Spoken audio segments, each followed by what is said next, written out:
آپ پر ظاہر ہو، دکھائی دے، اس کے لیے اس نیت سے اگر آپ کریں تو اس کی اجازت دی گئی ہے، اس کی اجازت دی. لیکن لوگ کیا ہے، حقیر سمجھتے ہوئے سائیکل نہیں چلا رہے، حقیر سمجھتے ہوئے کھٹاری گاڑی چلانا نہیں چاہ رہے، حالانکہ بہترین چل رہی ہے، لیکن ذرا سا سیٹ پھٹی ہوئی ہے، لہٰذا میری شخصیت مجروح ہو جائیں گی، لوگ میرے کو کیا سمجھیں گے، میں فقیر ہو گیا، کنگال ہو گیا سمجھیں گے، میرے پوزیشن میں فرق آ جائے گا، میرے مقام مرتبے میں فرق آ جائے گا.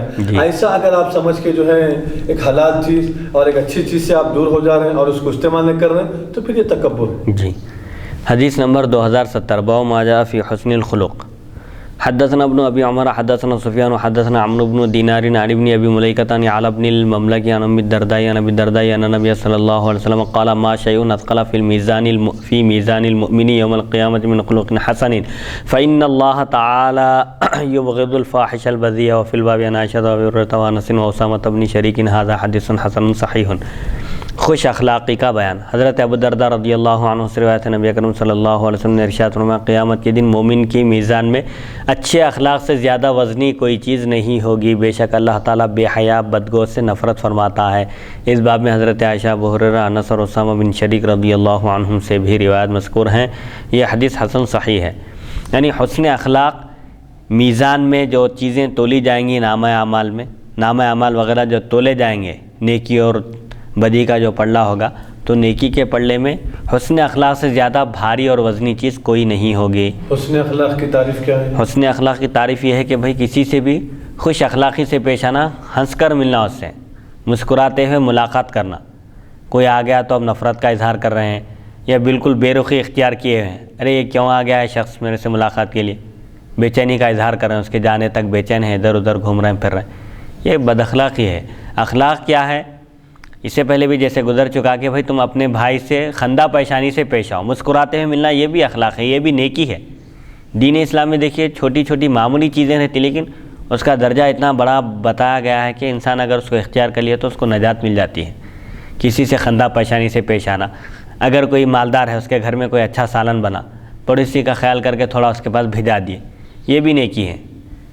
کسی کی مدد کرنا، کسی کو راستہ بتانا، کوئی اندھا ہے، نابینا ہے، اس کو سڑک پار کرا دینا، کسی کا سامان ہے، انہیں اٹھانے کی کوشش کر رہا لیکن وہ نہیں اٹھ رہا ہے، اس کی ہیلپ کرنا، اس کی مدد کرنا، یہ بھی نیکی ہے.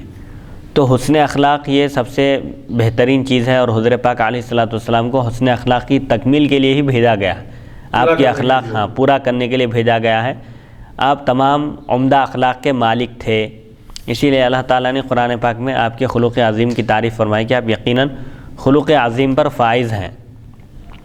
یعنی خلق عظیم کا مطلب؟ خلق عظیم کی کئی تعریفیں کی گئی ہوئی. خلق عظیم سے مراد یہ ہے کہ آپ کونین یعنی دونوں دنیا کو، دنیا اور آخرت کو مخلوق کے حوالے کر دیے، مخلوق کو عطا کر کے صرف اللہ تعالیٰ کی ذات پر آپ توکل کیے.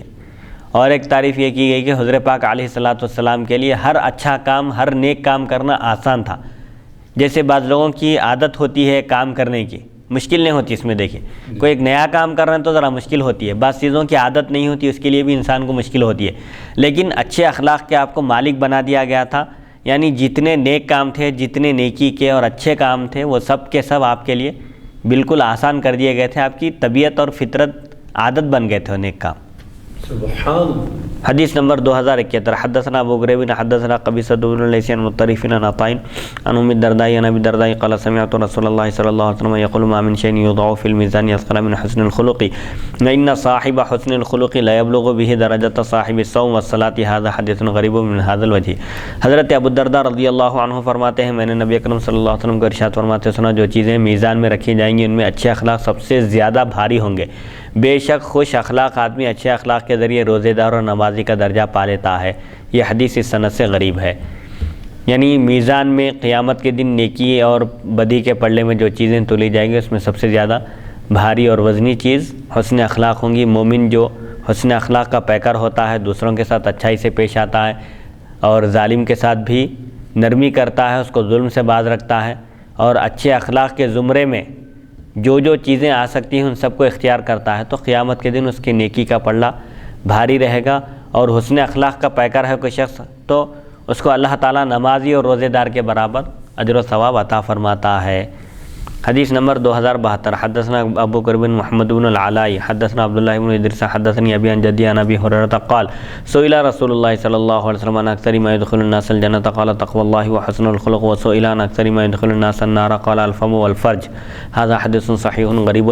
وعبد الله بن ادریس هو ابن یزید بن عبد الرحمن الاودی حدثنا احمد بن عبدہ حدثنا ابو وهب ان عبد الله بن المبارک انه وصف حسن الخلق فقال هو بسط الوجه وبذل المعروف وكف الاذى. حضرت ابو ہریرہ رضی اللہ عنہ سے روایت ہے نبی اکرم صلی اللہ علیہ وسلم سے پوچھا گیا کون سے اعمال ہیں جو لوگوں کو کثرت سے جنت میں لے جائیں گے.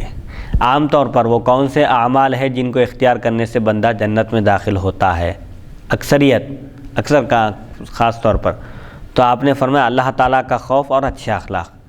یعنی جو بندہ متقی پرہیزگار ہوتا ہے اور حسن اخلاق کا پیکر ہوتا ہے، لوگوں کو اپنی ذات سے تکلیف نہیں پہنچاتا، خندہ پیشانی سے پیش آتا ہے، مسکرا کر ملتا ہے، کسی غریب کی مدد کرتا ہے حسب استطاعت. اس کی جتنی استطاعت ہے، جس فیلڈ میں جس میدان میں وہ لوگوں کے کام آ سکتا ہے اس میدان میں کام آ رہا ہے. سفارش استطاعت میں نے اس کی اپنی طاقت کے مطابق کسی کی مدد نہیں کر سکتا لیکن سفارش کر سکتا ہے، سفارش کرنے سے کام بن رہا ہے تو بھی اجر ملے گا. بہرحال حسن اخلاق والا ہے اور اللہ کا ڈر ہے اس کے دل میں. اللہ سے ڈرنے کا مطلب اس کے عذاب سے ڈرنا ہے، سمجھے. تو جو بندہ متقی پرہیزگار ہوتا ہے اور حسن اخلاق والا ہوتا ہے، اچھے اخلاق والا، بکثرت ان چیزوں کی وجہ سے، تقویٰ اور حسن اخلاق کی وجہ سے بندہ جنت میں داخل ہوتا ہے. پھر آپ صلی اللہ علیہ وسلم سے ان چیزوں کے بارے میں پوچھا گیا جو زیادہ لوگوں کو جہنم میں لے جانے کا سبب ہے. عام طور پر لوگ کس وجہ سے جہنم میں جاتے ہیں تو آپ نے فرمایا زبان اور شرمگاہ. زبان سے تکلیف پہنچاتے ہیں، زبان سے بدگوئی کرتے ہیں، غیبت کرتے ہیں، چغل خوری کرتے ہیں، کسی کو گالی گلوچ کرتے ہیں، اپنی زبان سے تکلیف پہنچاتے ہیں، دوزخ میں چلے آتے ہیں. اور اسی زبان سے فتنہ و فساد پھیلاتے ہیں. کوئی ایسی بات کہتے ہیں جی، کوئی ایسی بات کہتے ہیں جس کی وجہ سے فتنہ اور فساد برپا ہوتا ہے، قتل و غارت گری کا ماحول پیدا ہوتا ہے، جنگ کا ماحول پیدا ہوتا ہے. ایسے ہی شرمگاہ ہے، یعنی گناہ اگر حرام کاموں میں اگر استعمال کر رہا ہے، اگر حرام کاری کر رہا ہے تو وہ شخص بھی جہنم میں جائے گا. اسی لیے حضور فرمانا جو شخص مجھے دو چیزوں کی ضمانت دے میں اس کو جنت کی ضمانت دیتا ہوں. فرمایا دو چیزیں کیا ہے؟ ایک زبان ہے اور ایک شرمگاہ ہے. ان دو چیزوں کی حفاظت کر لیا تو بندہ ناجی ہے، کامیاب ہے اور جنت میں جانے کا مستحق ہے. یہ حدیث صحیح غریب ہے. عبداللہ بن ادریس ابن یزید بن عبد الرحمن اودی ہیں. احمد بن عبدہ نے بواسطہ ابو وہب حضرت عبداللہ بن مبارک رضی اللہ عنہ سے نقل کیا. انہوں نے خوش اخلاقی کی تعریف میں فرمایا، خوش اخلاقی کس کو کہتے ہیں؟ حسن اخلاق، کشادہ روئی، یعنی خندہ پیشانی سے مسکراتے ہوئے، چہرے پر بشاشت کے اور خوشی کے آثار نمایاں ہونا، ملاقات کرے تو ظاہر ہونا دیکھتے ہی سمجھ میں آتا. آپ کسی سے ملیے ایسا خوشی سے ملتے جیسے بس وہ آپ ہی کا انتظار کر رہے تھے. یہ ہے خوش اخلاق، حسن اخلاق. یا کسی سے ملے تو بالکل ایسا محسوس ہوتا کہ بھائی ارے میں ان کے پاس نہیں آنا تھا، کیا ایسا محسوس ہوتا وہ کہ آنے سے ناخوشی کا اظہار کر رہے ہیں.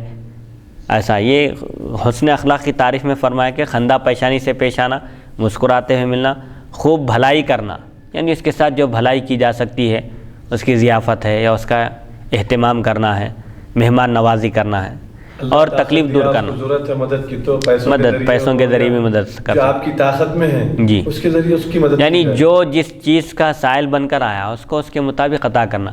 جیسے وَأَمَّا السَّائِلَ فَلَا تَنْهَرْ میں سائل عام ہے. حضور کی بارگاہ میں حاضر ہونے والا سائل علم کا سائل بھی ہو سکتا ہے، مال کا بھی ہو سکتا ہے، حسن اخلاق کا بھی ہو سکتا ہے، آخرت کا بھی ہو سکتا ہے، دنیا کا بھی. کسی کو بھی نہیں جھڑکنا ہے. تو جو حضور کے وارث ہیں العلماء ورثۃ الانبیاء، تو علماء کا بھی کام ہے کہ اگر ان کے پاس کوئی سائل آئے تو اس کو نہ جھڑکے، اخلاق سے پیش آئے، خندہ پیشانی سے پیش آئے، مسکرا کر ملاقات کرے. علم کا طالب ہے علم عطا کرے، مال کا طالب ہے اگر اس کی استطاعت ہے وہ عطا کرے. یعنی جس چیز کی صلاحیت ہے اپنے پاس، جو فن آتا ہو اس فن میں بخالت نہ کرے. تو ایک تعریف یہ کر رہے ہیں کہ خوش اخلاقی میں یہ بھی داخل ہے اور تکلیف دور کرنا. کوئی مصیبت زدہ ہے اس کی مصیبت دور کرنا، کوئی قرض کے بوجھ تلے دبا ہوا ہے اس کے قرض کی ادائیگی کے اسباب اگر فراہم ہو سکتے ہیں، کچھ مدد کر سکتے ہیں اس کی مدد کرنا ہے. کوئی پریشان حال ہے، کہیں طوفان آ گیا، کہیں سیلاب آ گیا، کہیں فساد زدہ علاقہ ہے، فسادات کے مقامات سے بھی لوگ آتے ہیں مساجد میں اپیل کرتے ہیں، اور کہیں آفت سماوی کا شکار ہو جاتے ہیں، کہیں زلزلہ آتا ہے، کہیں بارش ہوتی ہے موسلا دھار بارش، مسلسل بارش کی وجہ سے بھی گھر کے گھر، خاندان کے خاندان ڈوب جاتے ہیں، پورا موضع، پورا گاؤں اور پورا دیہات شہر کا بھی طوفان کی زد میں آ جاتا ہے۔ تو ایسے لوگ مستحق ہیں مدد کے زیادہ۔ اپنی زبان سے جو لوگ بول کر یا ضرورت مند نہ ہونے کے باوجود اپنے آپ کو حاجت مند، ضرورت مند، فقیر، غریب ثابت کر کے لوگوں سے پیسے وصول کرتے ہیں، ان سے زیادہ جو زبان حال سے اپنی فقر و فاقے کا اور اپنی مصیبت کا اظہار کرتے ہیں وہ لوگ زیادہ مستحق ہیں۔ یعنی بولتے نہیں لیکن وہ لوگ مستحق ہیں، امداد کے مستحق ہیں، ضرورت کے، مالی مدد کے۔ تو ان کی مدد کرنا یہ اللہ کے پاس سب سے بڑے ثواب کا کام ہے۔ اور حسن اخلاق کی تعریف میں یہ بھی داخل ہے، صرف خندہ پیشانی سے پیش آنا ہی نہیں۔ اگر استطاعت نہیں ہے کسی کے پاس تو کم سے کم خوش اخلاقی سے ملنا، اچھی گفتگو کرنا، یہ آخری درجہ ہے، یہ آخری درجہ ہے۔ اس سے زیادہ کی استطاعت ہے اس کی مدد کر سکتے ہیں، مدد کرنا چاہیے۔ تکلیف دور کرنا ہے، اگر وہ کسی ظالم کے ظلم کا شکار ہے، اس پر کنٹرول کر سکتا ہے، اس کو روک سکتا ہے، اس کے ظلم پر لگام لگا سکتا ہے تو پھر آگے بڑھنا چاہیے۔ جس طرح کی بھی مدد ہو سکتی ہو کسی مومن کی، اس طرح کی مدد پہنچانے میں، اس کی مدد کرنے میں پیچھے نہیں ہٹنا چاہیے۔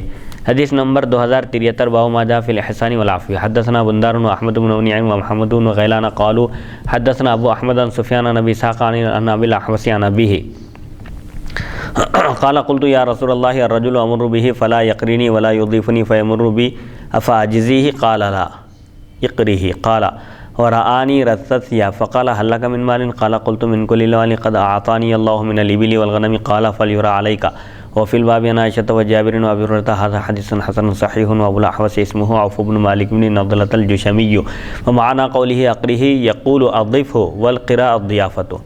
احسان کرنا اور معاف کرنے کا بیان۔ حسن سلوک کرنا چاہیے، اگر کوئی ہم پر ظلم کرے تو ظلم کا بدلہ ظلم نہیں ہونا چاہیے بلکہ معاف کرنے کے ذریعے دینا چاہیے۔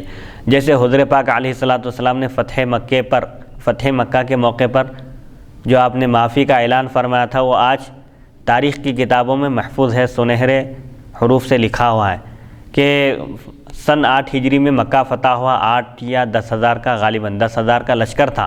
صحابہ اکرام فاتحانہ شان سے مکہ مکرمہ میں داخل ہوئے۔ جو لوگ حضور پاک علیہ الصلوۃ والسلام کے سخت ترین دشمن تھے اسلام کے اور آپ کے، زندگی آپ کو جو ہے تکلیف پہنچا، پوری زندگی اسلام کے خلاف جنہوں نے مہم چلائی وہ لوگ بھی موجود تھے۔ اب حضور پاک علیہ الصلوۃ والسلام کے سامنے جب ان کو پیش کیا گیا تو آپ فرمایا کہ تم لوگ مجھ سے کیا امید رکھتے ہو؟